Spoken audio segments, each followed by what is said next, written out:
Welcome to only IAS. स्वागत है आप सभी लोगों का प्रीलिम बूस्टर न्यूज डिस्कशन में। आज है 13 जुलाई 2021। तो आइए देख लेते हैं कि ऐसे कौन से इंपॉर्टेंट आर्टिकल्स हैं जो आज हम कवर करने वाले हैं। बिफोर दैट ये जानकारी है प्रारंभ 2 के बारे में। बैचेस कल से ही स्टार्ट हो चुकी हैं, यानी कि 12 जुलाई से। जैसे कि मैंने आपको कई दफ़ा बताया है कि 12, 13 और 14 जुलाई को ये जो भी क्लासेस यहाँ पे अपलोड की जाएंगी that will be freely available. तो इसका उद्देश्य यही है कि आप जज कर सकें कि हाँ क्वालिटी ठीक ठाक है अथवा नहीं है। बाकी 1200 से अधिक घंटों का ये पूरा कोर्स है। प्रीलिम्स और मेंस की टेस्ट सीरीज है, सीसैट की क्लासेस हैं, एनसीईआरटी की वीडियोस और टेस्ट सीरीज दोनों ही हैं। आप कोई और जानकारी चाहते हैं तो फ्रीली कॉल कर सकते हैं इस नंबर पे, ठीक है। हमारा first article right to repair movement के बारे में है। हम कई दफ़ा देखते हैं कि हम कोई भी सामान खरीद के लाते हैं, स्पेसिफिकली इलेक्ट्रॉनिक आइटम या फिर जो हाउस होल्ड प्रोडक्ट्स होते हैं, इलेक्ट्रॉनिक प्रोडक्ट्स होते हैं, वो कुछ समय में ख़राब हो जाते हैं। और जब हम उन्हें रिपेयर करवाने की कोशिश करते हैं तो जो भी उसे रिपेयर करता है मोस्ट ऑफ द टाइम वो हमसे ये बोल देता है कि अरे ये तो मॉडल पुराना हो गया, इसका जो आइटम है वो हमें मिलेगा नहीं, या फिर अरे आपने तो इस कंपनी का खरीद लिया है, इनका तो जो आइटम है वो आता ही नहीं है, या फिर आपको उसे रिपेयर करने वाले मैकेनिक ही नहीं मिलते बिकॉज उन्हें पता नहीं होता कि उस प्रोडक्ट को रिपेयर कैसे करना है।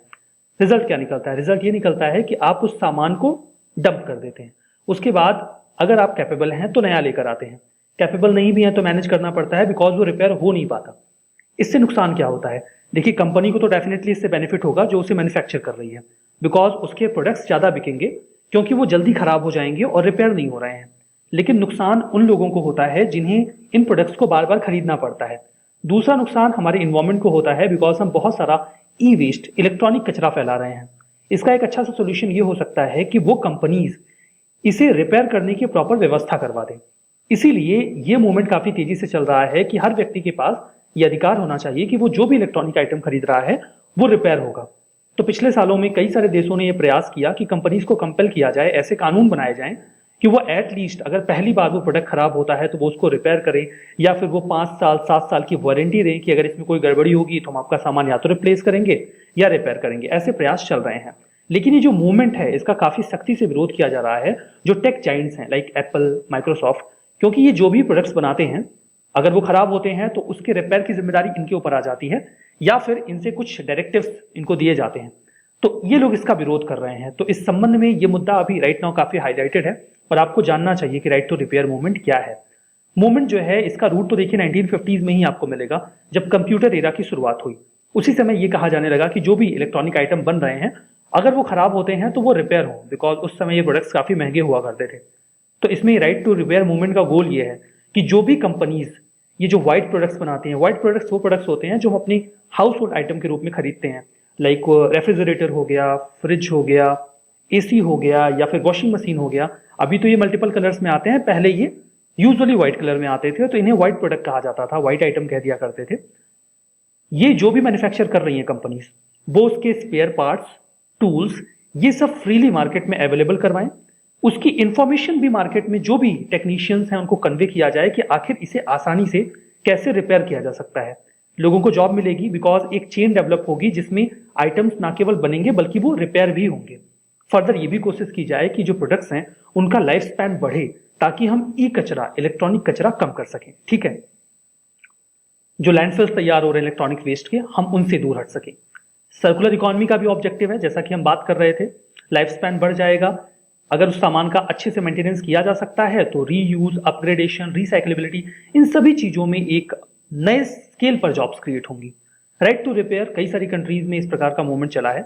यूएसए में जो यूएसए के प्रेसिडेंट थे उन्होंने एक फेडरल ट्रेड कमीशन की बात की थी जो इनटेक कंपनीज को फोर्स करे कि अगर कोई इलेक्ट्रॉनिक डिवाइस खराब हो गई है तो या तो कंज्यूमर्स उसे खुद फिक्स कर सकें, ऐसा कुछ प्रावधान किया जाए, ऐसे आसान तरीके बताए जाएं, या फिर वो अपनी मनमर्जी के टेक्नीशियन से उसे रिपेयर करवा सकें।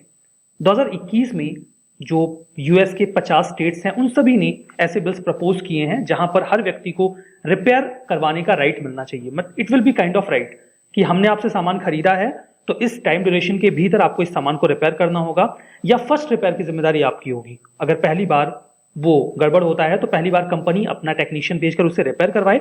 फर्दर उसके जो भी टूल्स एंड आइटम्स हैं और उसके रिपेयर का तरीका मार्केट में इजीली अवेलेबल हो और उसे रिपेयर किया जा सके। देखिए, यूके की सरकार ने तो अभी कुछ समय पहले राइट टू रिपेयर रूल्स को भी पब्लिश कर दिया।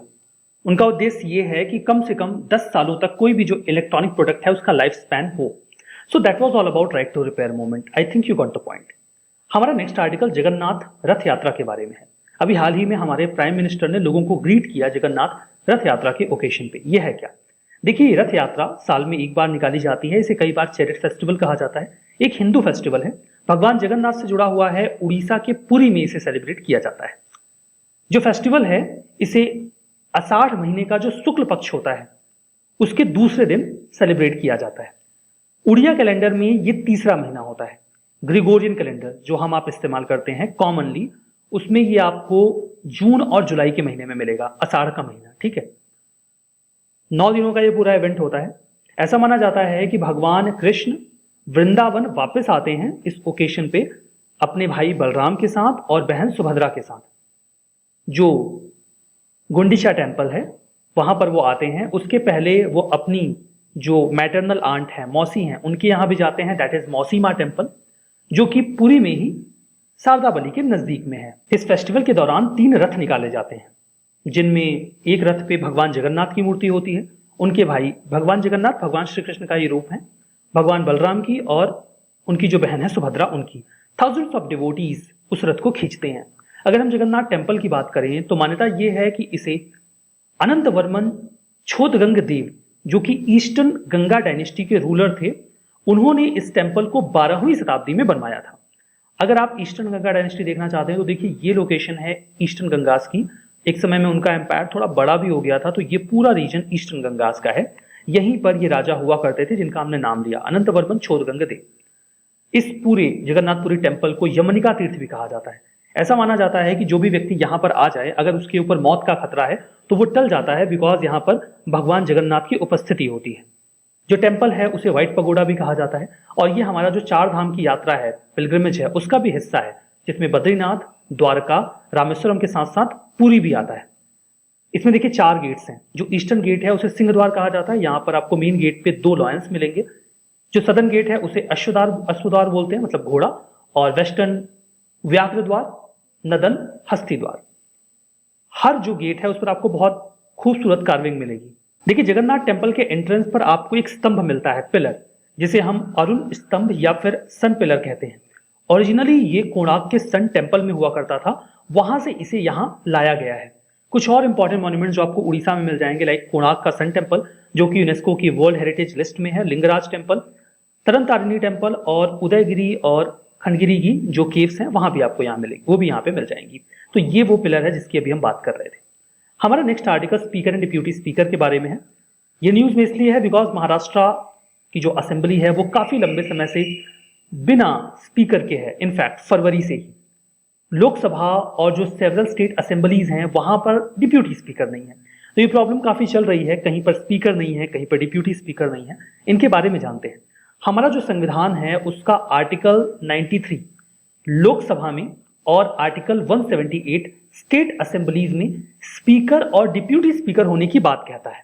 और यह कहा गया है कि जितना जल्दी हो सके इनके सदस्यों को स्पीकर और डिप्यूटी स्पीकर को चुन लेना चाहिए। अब इन्हें चुना कैसे जाता है, दोनों को एक साथ समेट के पढ़ेंगे। लोकसभा, स्टेट लेजिस्लेचर दोनों की बात करेंगे।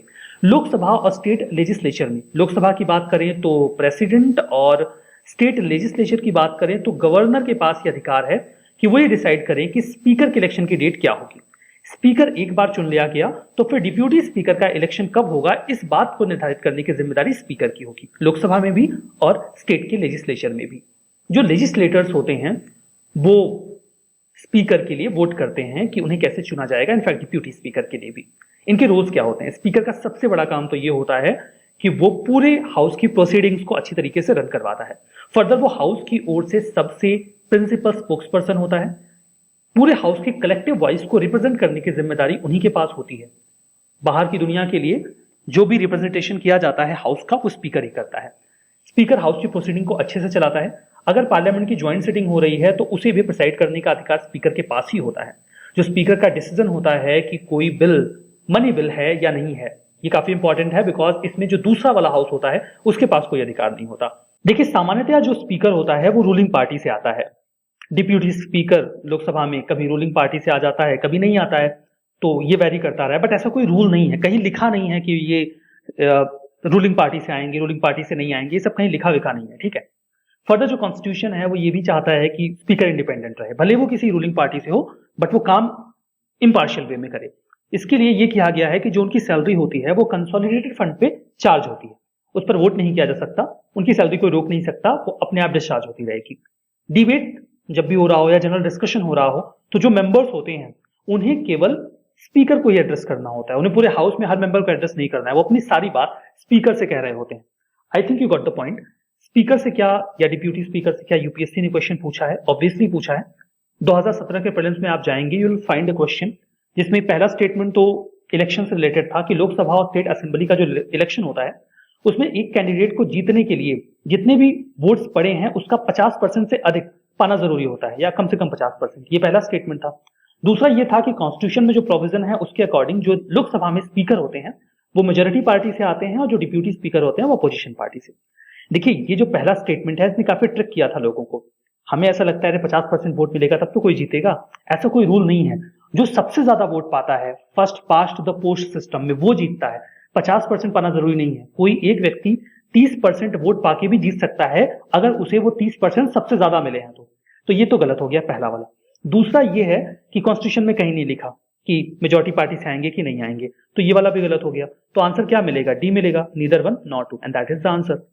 हमारा next article Lemru elephant reserve के बारे में है। छत्तीसगढ़ में ये रिजर्व प्रपोज्ड है, काफी इसका विरोध किया जा रहा है वहां के लोकल्स के द्वारा, क्योंकि उन्हें ऐसा लगता है कि उनका जो फार्म लैंड है, खेती करने वाली जमीन है, वो इसका हिस्सा बन जाएगी, तो वो लोग विरोध कर रहे थे। फर्दर इस बात का भी विरोध है कि अगर इसका एरिया काफी एक्सटेंड किया जाता है तो कई सारी कोल माइंस इसके अंडर में आ जाएंगी और उन्हें बंद करना पड़ जाएगा। हाल ही में छत्तीसगढ़ की सरकार ने प्रपोजल ये दिया कि जो लेमरू एलिफेंट रिजर्व है इसका एरिया जो प्रपोज्ड है 1995 स्क्वायर किलोमीटर, उसे घटा के 450 स्क्वायर किलोमीटर कर दिया जाए। ध्यान देने वाली बात यह है कि ये एक्सटेंशन भी इन्होंने ही किया था। सेंट्रल गवर्नमेंट ने जो अप्रूवल दिया था 2007 में वो तो 450 स्क्वायर किलोमीटर का जो एरिया है उसी के लिए था। 2019 में छत्तीसगढ़ की सरकार ने ही इसका एरिया इंक्रीज करके 1995 स्क्वायर किलोमीटर किया था, और अभी वो अगेन कह रहे हैं कि नहीं, हम एरिया रिड्यूस करना चाहते हैं, जो एरिया 2007 में था हम वही रखेंगे। तो मैंने आपको बताया कि प्रॉब्लम क्या है। लोकल्स भी विरोध कर रहे हैं और ऑब्वियसली जिनके पास कोल माइंस की लीज हैं वो भी इसका विरोध कर रहे हैं। लोकेशन देखिए, जो छत्तीसगढ़ का कोबरा डिस्ट्रिक्ट है वहां पर ये है। ऑब्जेक्टिव बिल्कुल क्लियर है, अगर हम एलिफेंट्स के लिए एक एरिया स्पेसिफाई कर देंगे तो ह्यूमन एलिमेंट कॉन्फ्लिक्ट थोड़ा कम होगा, वो अपने हैबिटेट में अच्छे से रह पाएंगे। आपको कुछ और भी प्रोटेक्टेड एरियाज छत्तीसगढ़ में मिलेंगे, लाइक अचानक मार्ग tiger reserve, Indravati tiger reserve, सीधा नदी Udanti tiger reserve, Kanger valley national park और बादलखोल, तामोर, पिंगला एलिफेंट रिजर्व, ये सब आपको वहां पे मिलेंगे। हमारा नेक्स्ट आर्टिकल केसरिया बुद्धा स्तूपा के बारे में है। वर्ल्ड फेमस है ये बुद्धा स्तूपा। हम में से बहुत सारे लोग इसके बारे में नहीं जानते, क्योंकि हमारे दिमाग में जो सबसे फेमस स्तूपा है that is stupa of Sanchi. लेकिन अब आप जान जाइए, क्योंकि ये ईस्ट चंपारण डिस्ट्रिक्ट में है, बिहार के। न्यूज में इसलिए आया बिकॉज गंडक नदी का जो कैचमेंट एरिया है ये उसमें आता है। गंडक नदी से पानी बाहर आया, बरसात में पानी वैसे भी नदियों में ज्यादा हो जाता है, तो ये जो उसका रीजन है केसरिया बुद्धा स्तूपा का, वो वहां पे आसपास पूरा फ्लड आ गया, पानी भर गया, तो इस वजह से ये न्यूज में आया। जो स्तूपा है वो आपको पटना से 110 किलोमीटर की दूरी पर मिलेगा। देखिए, इसका जो सरकमफेरेंस है, परिक्रमा पथ है, वो लगभग 400 फीट का है और इसकी ऊंचाई 104 फीट है। इस लिहाज से ये दुनिया के कुछ बहुत ही ऊंचे स्तूपाज में से काउंट होता है। फर्दर ये दुनिया का सबसे बड़ा स्तूप है, इसीलिए यहाँ पर कई सारे बुद्धिस्ट कंट्रीज से जो ट्रेवलर्स हैं, पिलग्रिम्स हैं, वो आते हैं। लोकल्स इसे देवालय बोलते हैं, मतलब भगवान का घर। ये कब बना? 3rd सेंचुरी बीसी में ऐसा माना जाता है कि इसके बनने की शुरुआत हुई। लोग कहते हैं अशोका के समय में इसे बनाया जाना शुरू किया गया रहा होगा, बिकॉज अशोकन पिलर के कुछ रिमेन्स हमें यहाँ पे मिलते हैं। मान्यता यह है कि शुरुआती दौर में इसे मिट्टी का बनाया गया होगा, बाद में इसे और सॉलिडिफाई करके एक अच्छा स्ट्रक्चर तैयार किया गया। इस स्तूप के रेफरेंस हमें फायान की किताब में भी मिलते हैं, जिन्हें आप फागजियान या फायान कह लीजिए। 5th सेंचुरी के ये चाइनीज बुद्धिस्ट मॉन्क थे जो इंडिया में आए थे। इन्होंने एक स्तूप का जिक्र किया है जिसमें मान्यता उन्होंने ये बताई है कि जिस कटोरे में भगवान बुद्ध भिक्षा मांगते थे उसी कटोरे के ऊपर ये बनाया गया है। अब देखिए, जो केसरिया बुद्धा स्तूपा है उसके बैकग्राउंड में भी यही स्टोरी है। एक 16 महाजनपद थे एंसेंट इंडिया में, आपको पता है। 16 महाजनपदों में एक महाजनपद था वृज्जी। वृज्जी की कैपिटल थी वैशाली। वैशाली में लिच्छवी क्लैन के लोग निवास किया करते थे। तो जो लिच्छवी क्लैन के लोग थे वो चाहते थे कि बुद्धा उनके यहाँ विजिट करे। वो पीछे पड़ गए थे कि नहीं हमारे यहाँ चलिए चलिए, बुद्धा जा नहीं रहे थे, वो लोग पीछे पड़े हुए थे। तो उन्होंने नदी में बाढ़ ला दी थी उनको रोकने के लिए। इसके बाद वो लोग बहुत दुखी हो गए। जब वो लोग दुखी हो गए तो भगवान बुद्ध ने उन्हें अपनी भिक्षा का कटोरा दे दिया। तो वो लोग उससे लेके काफी खुश हो गए। भगवान बुद्ध की श्रद्धा में उन्होंने इस स्तूप का निर्माण करवाया उसी कटोरे के ऊपर। तो चूंकि इसके बैकग्राउंड में भी यही कहानी है, तो पूरी मान्यता ये है कि ये जो जिक्र किया गया है फायान के द्वारा, वो केसरिया बुद्धा स्तूपा का ही जिक्र किया गया है। ह्वेनसांग ने भी ऐसे ही एक स्तूप का जिक्र किया है, हालांकि कुछ खास डिटेल ह्वेनसांग ने नहीं दी है। तो आप समझ गए इसके बारे में। एक्सप्लोरेशन की बात करें तो देखिए, इसका एक्सप्लोरेशन तो अर्ली 19th सेंचुरी में ही स्टार्ट हो गया था। कर्नल मैकेंजी ने 1814 में इसकी शुरुआत की थी। जो कनिंघम है उन्होंने 1861-62 में भी इस पर कुछ एक्सकेवेशंस किए। हालांकि एएसआई की टीम ने इस फुल स्ट्रक्चर को रिकॉग्नाइज्ड वे में 1998 में डिस्कवर किया। उससे लीड किया जा रहा था जो आर्कियोलॉजिस्ट थे के मोहम्मद, उनके द्वारा। कुछ और भी आपको पॉपुलर जो साइट्स हैं वो मिल जाएंगे बिहार में। 2000 महाबोधि टेम्पल, नालंदा महाविहार, ये दो के दोनों ही यूनेस्को की वर्ल्ड हेरिटेज साइट में है। और रोहतासगढ़ फोर्ट भी आपको बिहार में मिल जाएगा। हमारा लास्ट आर्टिकल ब्रियम भारतीयंसिस के बारे में है। पोलर बायोलॉजिस्ट का एक ग्रुप अंटार्कटिका में एक्सपीडिशन के लिए गया था 2017 में। वो एक जगह पर रुक गए। उन्हें वहां पर एक मॉस मिला, शैवाल, आम बोलचाल की भाषा में काई। उन्होंने उसको कलेक्ट कर लिया, सोचे चलो इस पर थोड़ी स्टडी कर लेंगे। वो जब उसे यहां लेकर आए तो अभी हाल ही में डिस्कवरी में यह पाया गया कि यह शैवाल की प्रजाति for the first time discover की गई है। इसके पहले तक हमें इस मॉस की प्रजाति के बारे में कोई जानकारी नहीं थी। तो सेंट्रल यूनिवर्सिटी ऑफ पंजाब के वैज्ञानिकों ने इसे खोजा है। ये रेयर और डार्क ग्रीन प्लांट की एक स्पीसीज है, जैसा कि आप इमेज में भी देख सकते हैं। यह हमें मिला है लार्सिमन हिल्स के पास में। लार्सिमन हिल वही रीजन है, वही एरिया है सदर्न ओशियन के पास का, जहां पर इंडिया का जो भारतीय अंटार्कटिका रिसर्च स्टेशन है वो सिचुएटेड है। ये अंटार्कटिका है, अंटार्कटिका के ईस्टर्न रीजन में। ये जो एरिया मैंने मार्क किया है यही है लार्सिमन हिल्स का रीजन। और यहां पर इस जगह पर हमारा जो रिसर्च स्टेशन है भारतीय वो सिचुएटेड है। तो इसी के पास में हमें ये चीज मिली हुई है। जो प्लांट स्पीसीज है इसे मॉस के तौर पर रिकॉग्नाइज किया गया। ये जो नई प्लांट स्पीसीज है इसे इंडियन साइंटिस्ट जो अंटार्कटिका में गए थे उन्होंने ढूंढा और इसे नाम दिया गया जो मां भारती हैं, जो कि मां सरस्वती का ही दूसरा नाम है, उनके नाम के ऊपर। फर्दर जो हमारा रिसर्च स्टेशन है उसका भी नाम भारती है, तो उसी नाम पर इसे भारतीयंसिस नाम दिया गया। फर्स्ट टाइम ऐसा कुछ हुआ है कि हमने किसी नई प्लांट की स्पीसीज को अंटार्कटिका में खोजा है। 4 दशकों से हमारे रिसर्च स्टेशन वहां पर हैं।